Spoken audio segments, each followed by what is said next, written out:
Assalamualaikum warahmatullahi wabarakatuh. Perkenalkan, nama saya Dini Anggraini Lumako dengan nomor sambung A111200095. Pada kesempatan kali ini, saya akan membawakan materi mengenai pengertian dan latar belakang ilmu kealaman dasar dan struktur bumi serta pembentukan benua dan samudra.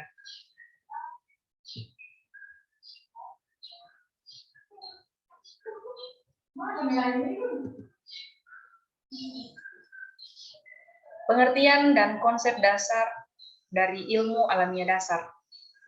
Ilmu alamiah dasar dapat diartikan sebagai ilmu pengetahuan alam yang mengkaji tentang gejala-gejala dalam alam semesta sehingga terbentuklah konsep dan prinsip. Ilmu alamiah dasar hanya mengkaji konsep-konsep dan prinsip-prinsip dasar yang bersifat esensial. Adapun konsep dasar yaitu yang pertama, manusia yang bersifat unik. Manusia adalah makhluk yang lemah dibandingkan dengan makhluk yang lain, namun dengan akal budinya dan kemampuannya yang sangat kuat, maka manusia dapat mengembangkan ilmu pengetahuan dan teknologi. Dengan ilmu pengetahuan dan teknologi, manusia hidup dengan lebih baik lagi. Yang kedua, rasa ingin tahu dan akal budi. Rasa ingin tahu makhluk lain lebih didasarkan oleh naluri. Naluri ini didasarkan pada upaya mempertahankan kelestarian hidup dan sifatnya tetap sepanjang zaman. Yang ketiga, mitos. Pengetahuan baru dari kombinasi antara pengalaman dan kepercayaan disebut mitos. Latar belakang ilmu alamiah dasar. Manusia dilahirkan di muka bumi langsung berhubungan dengan alam. Hubungan ini menjadikan sebuah pengalaman. Manusia mendapatkan rangsangan dari alam melalui panca indera. Jadi, di antara hubungan itu ada alat komunikasi antara alam dengan manusia, dan inilah yang akan menjadikan sebuah pengalaman. Bila dibandingkan dengan makhluk lain, terutama hewan, maka tubuh manusia lemah, sedangkan rohaninya yaitu akal budi, kemauan yang sangat kuat.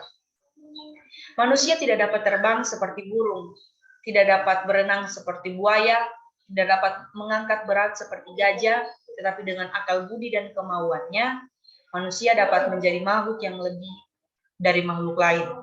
Kelebihan manusia itu tidak lain adalah sifat yang unik, yaitu memiliki akal budi dan kemauan yang keras, sehingga dapat mengendalikan tubuh jasmaninya. Struktur bumi serta pembentukan benua dan samudra. Bumi merupakan satu di antara planet yang disusunan tata surya berdasarkan pada buku geografi, bumi tempat kita hidup.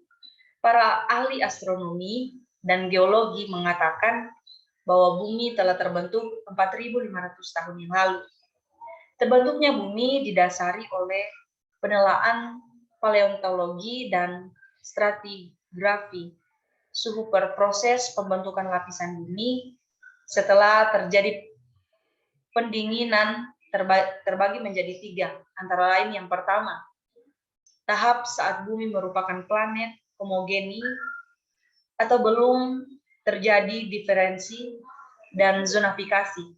Yang kedua, proses diferensiasi dan pemilihan saat material yang berat tenggelam menuju pusat bumi, sedangkan material yang lebih ringan bergerak ke permukaan. Yang ketiga, proses zonifikasi, yaitu tahap ketika bumi terbagi menjadi beberapa zona atau lapisan.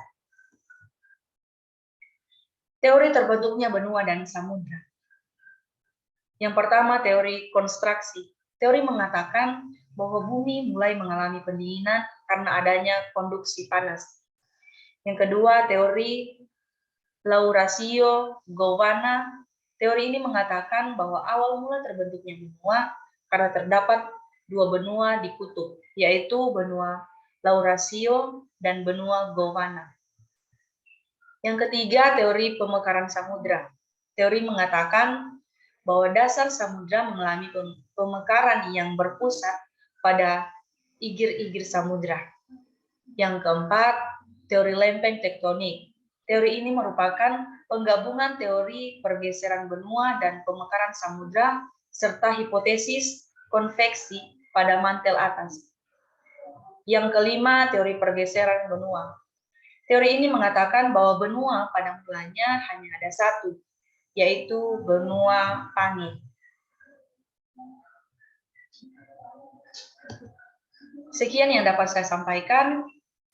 Atasnya saya ucapkan banyak terima kasih dan wassalamualaikum warahmatullahi wabarakatuh.